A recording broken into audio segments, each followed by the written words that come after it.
just feel in control. Newton picked off.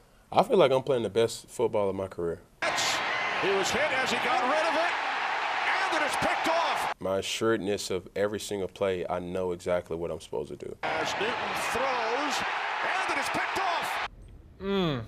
Timing is everything, huh? You heard the man. Newton said earlier this week he's playing the best football of his career.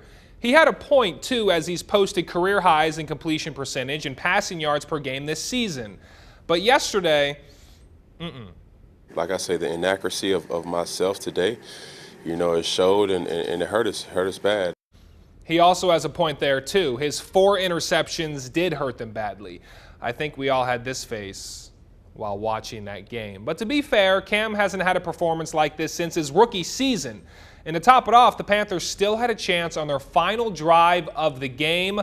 But let's see how we got to that point. It certainly didn't help. Tampa Bay came out firing on their first drive of the ball game. The Bucs marched down the field with ease, 11 plays, 75 yards, which led to this Jameis Winston touchdown pass to Adam Humphries on 3rd and goal. Humphries finished with 7 grabs for 61 yards, while Winston was 20 of 30 for 249 yards, and for the second straight game, no turnovers. While Newton, first drive, only took 3 plays for his first turnover of the game. Cam picked off by Andrew Adams, who returns it all the way to the 10-yard line. The Bucs, though, would just settle for a field goal. Next drive, though, Newton would bounce back in large part to this man. Christian McCaffrey gets free in the flat and dives in for 6. CMC, 10 carries for 106 yards, paired with 55 yards receiving. So we jump ahead to a minute left in the first half when Newton throws his second INT, and it's a costly one because the Bucs bring this all the way back to the Panther 30.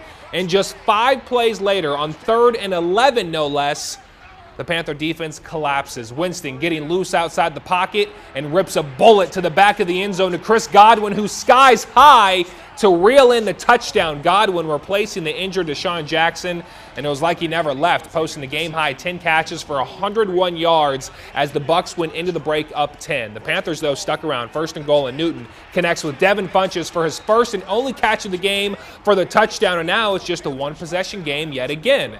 The next 2 Panther drives, though, you likely know what's coming. Ended in 2 more Panther interceptions, taking away any momentum the team desperately tried to build. Despite all of that, though, the Panthers still had a final Hail Mary attempt, and it was the backup, Taylor Heineke, in the game to alleviate Cam's sore shoulder. And the pass, gonna make it all the way to the end zone, but it's broken up at the goal line, and just like that, the Panthers lose 24-17 while dropping their 4th straight game in a row.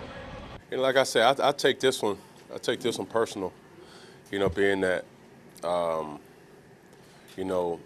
just got to play better.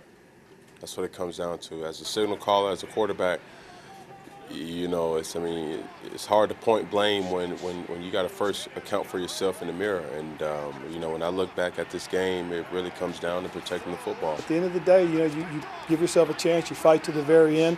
And you can look at it that the last few games we've played have come down to the last opportunities we've had, whether it be on offense or defense, and you just got to make a play. And that's unfortunately something that we haven't been able to do right now, make the play when it matters. What's even worse than the loss itself is the loss of one of their most productive offensive weapons. Greg Olsen ruptured his plantar fascia in the same foot that he fractured last season. Here was Olsen's take after the game. It's just tough, to go 10 years, not really have anything, and then have one little injury now stall me for the good part of 2 seasons is frustrating. I can still play at a high level. It just hasn't been in the plans right now. You hate to see that happen, and when you look at the remaining schedule, no matchup is a guaranteed win, especially with the way the Panthers have played lately. If Carolina hopes to make the playoffs, you've got to think they must win 3 of the next 4, but it'll be very tough considering they still have to face the New Orleans Saints 2 more times before season's end.